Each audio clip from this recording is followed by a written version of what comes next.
Good morning. Certainly, thank you for being here. Um, Early this morning, just after 2 a.m., units were alerted for a reported structure fire while en route. That call was updated to a possible explosion. The first arriving unit, upon arrival, it was obvious that there had been some type of explosion, some type of event that caused the collapse of the house, which was confirmed to be on fire. As you can see behind me, the damage, the debris field to the front, to the rear, there's minimal damage. The crews did a great job on mitigating the damage and containing it to the house of origin. Right now, there'll probably be questions about whether or not the home is occupied. As you can see from the destruction behind me, we were unable to do a conventional search, which is what we normally do, primary and secondary searches.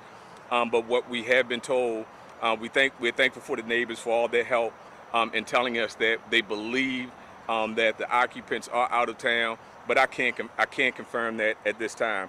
We're thankful for BG&E that assisted in rendering it safe, controlling the gas.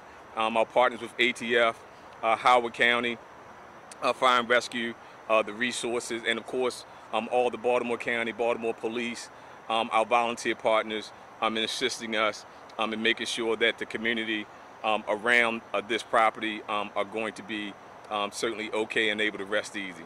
Are there any questions? Yes, can you just walk us through next steps and what you guys will be doing throughout the rest of the day just to like assess the damage and everything? Yes, ma'am. Well, for the rest of the day, one of the things we're waiting for is that to make sure we have equipment on the scene, because we talk about we haven't been able to do the conventional search of the structure. So we need specialized equipment to help us remove some of the debris field and conduct the search. So that's what we're waiting for, throughout the rest of the day.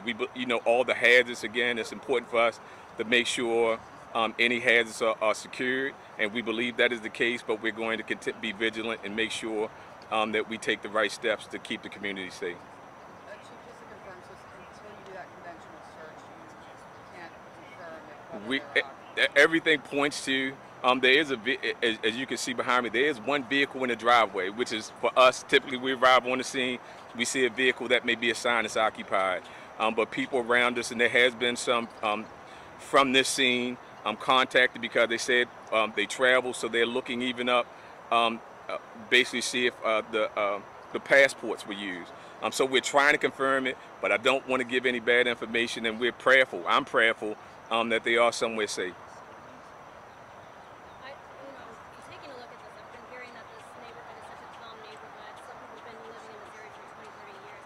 When you're taking a look at this, what is your thoughts? What are you gauging looking at this kind of damage? Well, my thoughts are that it's very unfortunate, but my thoughts are also that the fast actions of our crews help mitigate it. Because when you look at it, and we're very thankful for the rain that we just recently had, because if you look at the tree, which happened to be on my right side, your left side, you can see where the fire impinged on that tree, and that could have also started and impacted the house that was next door. So they did a great job. There is minimal damage to the house on my left side, but we don't believe at this time that that's structural. But again, when I see something like this, it's unfortunate that it happened. We do have things like this happen in the society that we live in, but that's why it's important to have a department or resources such as Baltimore County has to make sure that when we arrive on the scene, we're able to do what we need to do to render it safe. I know some neighbors here are wondering, possibly when this road would be open to them because it is blocked. Yes. What would you say to those neighbors for the time? Please be patient. I would tell the neighbors that are concerned. We have certainly facilitated some getting out, but if there are some that are blocked in, we ask them to be patient. As you say, this is out of the ordinary, but our obligation are to all the citizens, all the neighbors, to make sure they're safe. So please allow us to do our job. We appreciate you, and we're going to do it as quickly as we can, as safely as we can. How long does it take? I mean, you said this is kind of unconventional, and you haven't been able to do the complete search yet. So how long does it take to kind of figure out what caused something like this? That depends upon, what they see. So I'm not going to get into that. Will be the investigators that will tell you that. But again, what they have to do is go in and look for certain keys, and they'll be able to determine it. But right now, I can't give you a time frame. All right, thank you very much. I appreciate you all. Oh, did you have one more? Okay. All right, take care, everyone.